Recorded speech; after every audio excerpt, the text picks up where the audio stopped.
combien d'années que vous êtes propriétaire de Norvie, puis pourquoi vous avez commencé à cultiver? Bien, en fait, au départ, c'est une entreprise qui a été fondée par mes parents, Normand et Sylvie, en 1984. Donc, moi, j'ai grandi ici. Puis, je suis revenue sur la ferme en 2018 avec mon conjoint. Donc, on est en copropriété avec mes parents. Puis, en fait, ben, au départ, mes parents, eux, ont commencé à cultiver. C'est des agronomes à la retraite maintenant, mais ils avaient envie de cultiver de la fraise. En fait, ils avaient envie de vendre en circuit court. Et à l'époque, l'autocueillette était une des rares façons de vendre en circuit court. Donc, ils ont sélectionné la fraise comme culture. Il n'y avait pas de fraisière ici. Ils aimaient le défi de cultiver la fraise. Puis moi, en fait, j'ai fait des longs détours. J'ai été ingénieure pendant 11 ans. J'ai fait ce métier-là que j'ai adoré. Mais je m'ennuyais simplement de la vie agricole. C'est un mode de vie dans lequel j'ai grandi, dans lequel j'avais envie que mes enfants grandissent. Puis j'avais envie de devenir entrepreneur, de devenir mon propre patron. Donc, je suis tout naturellement revenue aux sources, revenue au Témiscamingue qui me manquait avec ses beaux paysages agricoles. Puis, je suis revenue me mettre les pieds dans le champ de fraise, finalement.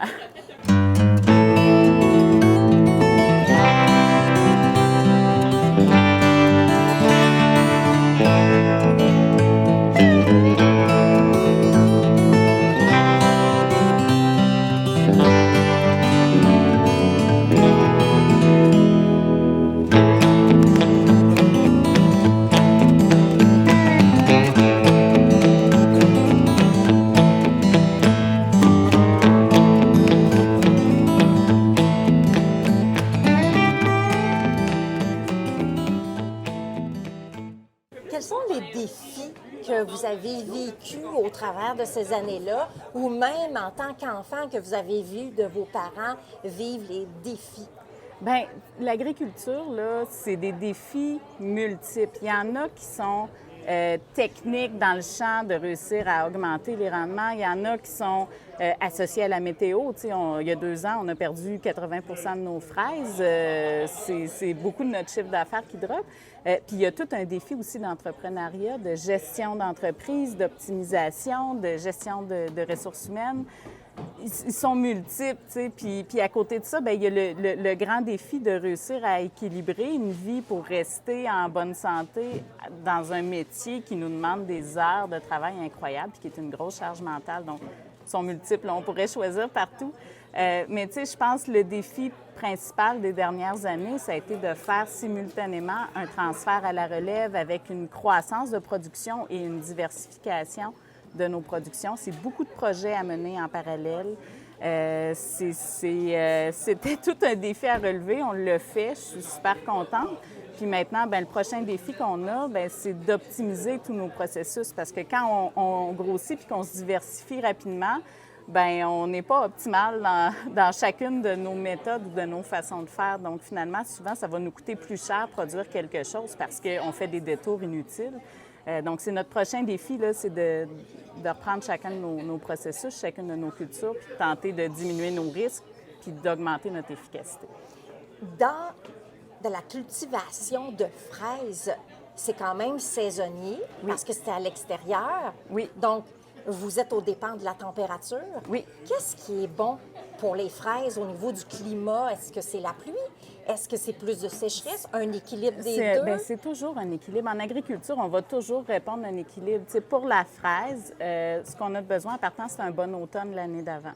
Parce que c'est l'automne qui va déterminer la quantité de bourgeons qu'on va avoir au printemps suivant. Donc, la quantité maximale de rendement que tu peux aller chercher va dépendre de ton automne. Ensuite, bien, tout peut venir baisser ce rendement-là. Donc, les gels, ici au Témiscamingue, on a toujours des gels. Donc, on est équipé pour protéger contre le gel à peu près jusqu'à moins 3 degrés. Donc, il faut veiller nos fraises toute la nuit. Quand les fraises sont en fleurs, il faut les arroser. En fait, on envoie de l'eau dans nos champs en grande quantité, puis c'est l'eau qui va venir protéger les fraises. Si le gel est trop fort, on va les perdre. Ensuite, bien, si on a dépassé ce risque-là, bien là, il y a les insectes. Nous, on est en régie biologique. Il n'y a pas grand-chose qu'on peut faire à part maintenir une bonne biodiversité puis avoir des insectes auxiliaires pour nous aider à limiter les dégâts. Il y a la mauvaise herbe. La fraise, là, c'est pas pour rien qu'en régie conventionnelle, la fraise va se retrouver avec beaucoup de pesticides. C'est qu'elle n'est pas compétitive avec la mauvaise herbe, ni avec les insectes, ni avec les maladies. Donc, c'est du désherbage à la main. Pour les maladies, c'est de s'assurer d'avoir une bonne rotation de culture. Donc, il y a plein de choses qui doivent être faites sur le long terme. Qui doivent être pensées. Puis il faut sélectionner les bonnes variétés pour notre région aussi, là. Côté biologique, vous avez dit que vous êtes biologique. Oui. Quels étaient les défis pour atteindre le certificat biologique Bien, de vos terres? tu sais, c'est sûr que, juste pour vous donner une petite idée, en statistique, là, la culture de la fraise certifiée biologique, je crois, si mes chiffres sont exacts aujourd'hui, qu'on est environ 17 fraisières de fraises. Tantôt, ma grande, environ 17 fraisières de fraises, oui, certifiées biologiques au Québec sur environ 217. Ça, c'est selon les Fraises du Québec, donc l'Association des producteurs de fraises et framboises du Québec. Donc, en fond, c'est à peu près 10 des fraisières qui font ça. Les gros défis, comme je dis, c'est que la fraise, pour maintenir le rendement, quand tu vas en biologique, bien, il faut que tu te donnes le temps de faire une transition. Si tu essaies de faire une transition où est-ce que tu utilisais beaucoup de produits pour gérer tous tes insectes, toute ta mauvaise herbe, les maladies, puis que du jour au lendemain, tu dis « j'utilise plus rien », bien, ça ne marchera pas, ça va dropper. Il faut que ce soit une transition hyper graduelle pour permettre à ton écosystème de se rétablir puis de venir créer un certain équilibre où est-ce que, justement, tu as peut-être des insectes auxiliaires qui vont venir lutter contre les insectes qui te causent problème. Tu vas toujours avoir des dégâts, là, parce que pour nourrir tes insectes auxiliaires, ça prend des insectes que tu veux pas. T'sais. Donc, tu dois accepter une baisse de rendement. C'est la même chose dans les maladies que le plant de fraise pourrait avoir. T'sais. Ça te prend, exemple, d'autres bactéries ou cultures de champignons naturellement implantées qui vont venir faire compétition à ce que tu veux pas. Mais ça prend du temps à revenir là, si tu as appliqué des fongicides. Donc, c'est le temps, c'est d'accepter une perte, puis c'est ça.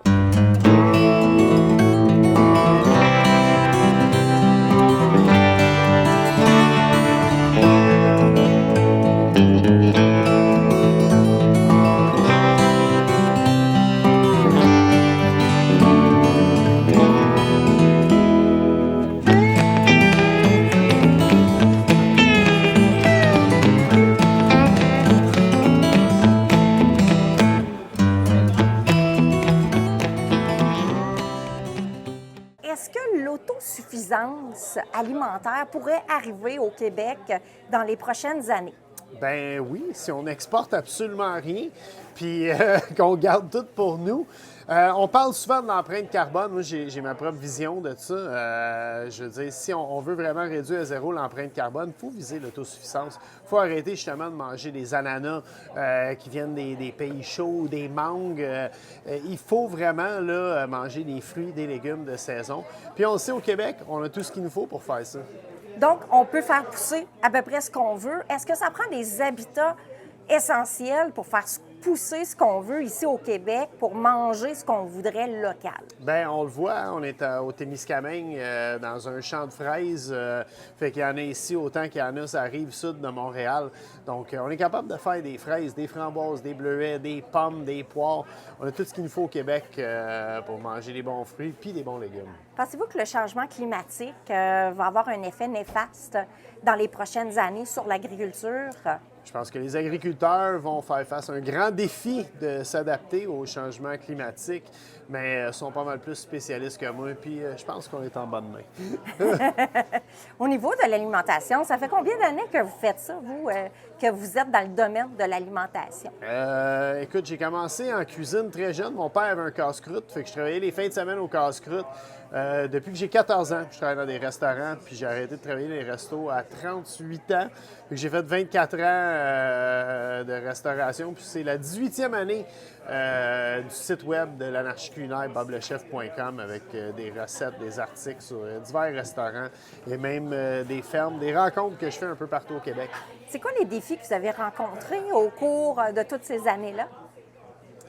au niveau alimentaire dans votre domaine? Là? Bien, écoute, dans le domaine de la restauration, je pense qu'il y a un parallèle à faire avec l'agriculture. Il y a beaucoup de défis. Il y a le défi de la main-d'œuvre, le défi de garder les coûts le plus bas possible. Parce que, il faut le dire, c'est quand même de l'entrepreneuriat qu'il y a dans tout ça. Il faut faire un peu de profit quand même. Là. On ne le fait pas juste pour l'amour. Mais le plus gros défi là, pour la cuisine, c'est la main-d'œuvre. En agriculture, je pense que c'est un peu plus le mauvais temps puis le beau temps. Au niveau de, justement, économiquement parlant, quand on parle de restauration, est-ce que les coûts pourraient être réduits dans les restaurants? Bien, c'est sûr que pour un restaurateur à Montréal qui est un peu plus loin de ce qui se cultive en région, tu n'as pas le choix de passer au drive-in chain de distribution la plupart du temps. Certains restaurants peuvent acheter directement des terres aussi. Ceci étant dit, je veux dire, les coûts, je pense que c'est plutôt l'inflation, c'est les coûts des loyers, les coûts de tout, la main-d'œuvre qui augmente, le gaz, l'électricité. C'est tous des coûts à prendre en considération. Fait que si on met tous ces éléments-là ensemble, c'est ça qui fait que ça coûte de plus en plus cher, la facture au restaurant. Est-ce que la restauration prend de plus en plus le local ou achète encore beaucoup à l'extérieur? La restauration est un peu plus gastronomique. Je cherche à beaucoup plus y aller dans le local en ce moment que quand j'ai commencé il y a à peu près 25 ans de cela. Quand j'ai gradué à l'ITHQ, là, à début 2000, on cherchait justement à mettre en valeur des produits beaucoup plus exotiques, des produits importés. Tandis que là, dans les restos gastronomiques, on a vraiment un virement. Là, on veut encourager le local de plus en plus.